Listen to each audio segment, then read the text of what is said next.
Hey guys, so this is about subdividing rural land for sale. What's the process and how this goes, and why you should kind of go about this.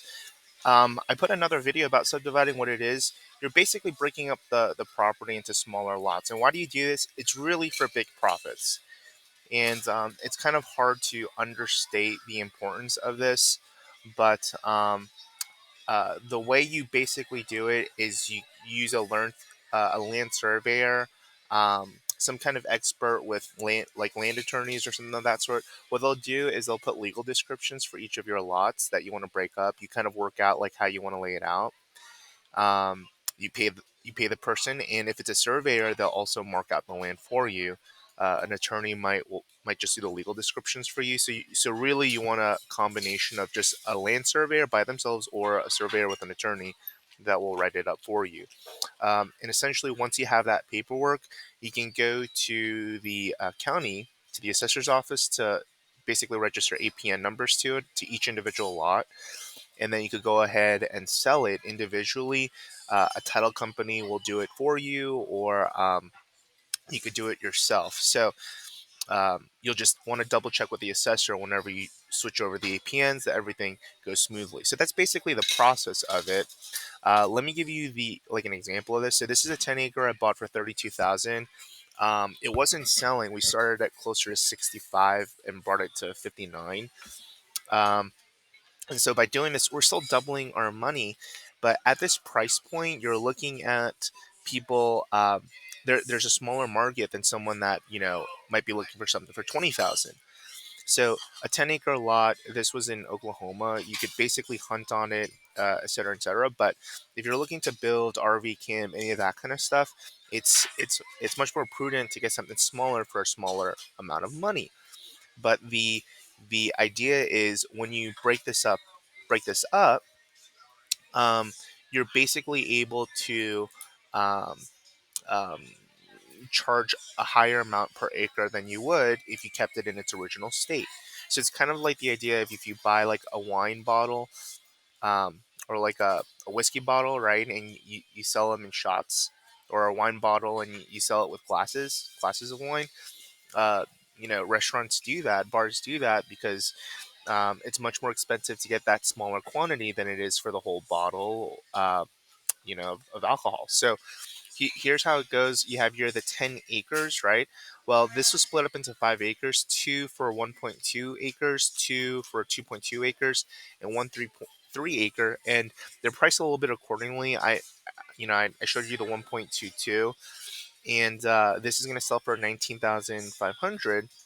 So there's two of those. So just from that, that's going to be $40,000, not including interest if they go with owner financing. Just these two lots by themselves will cover what I get just for the 10 acres. And then if I do that with the 2.2s, right, that's an extra, 25, 30,000. And the 3 acre, I might sell it maybe not for 59, but maybe for 29 or 35,000.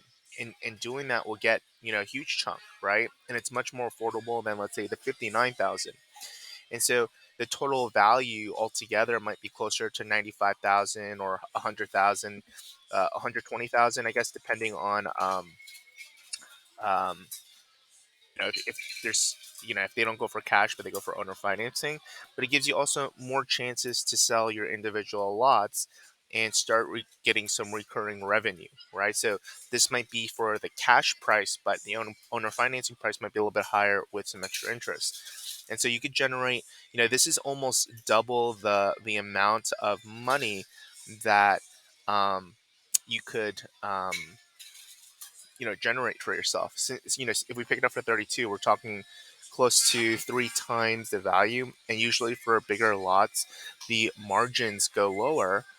The dollar amounts become higher, unlike like smaller lots, but you could generate bigger chunks of cash and kind of have that benefit of working with smaller lots whenever you buy up some of these bigger lots. So there's land investors that will pick up closer to 100 acres plus, and basically divide them up into 10 acres. And kind of with the same example, it's cheaper to get, at least price per acre. It's cheaper to get a big lot, um, than it is a lot of little individual lots. And so, a lot of these big guys will pick up a big lot for 100,000 and divvy them all up, into 10 different lots and sell them for, 30,000 each of those lots.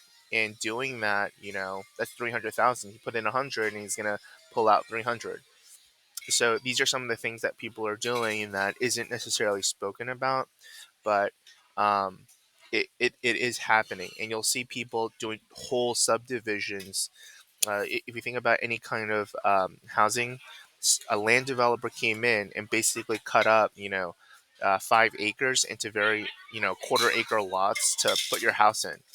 And uh, they sold it to that developer, or the developer, usually will pick it up in chunks. But an individual, maybe one person builder might pick up a land for 20, 30,000 and start building on it. And so these are the things that are happening on the land development side.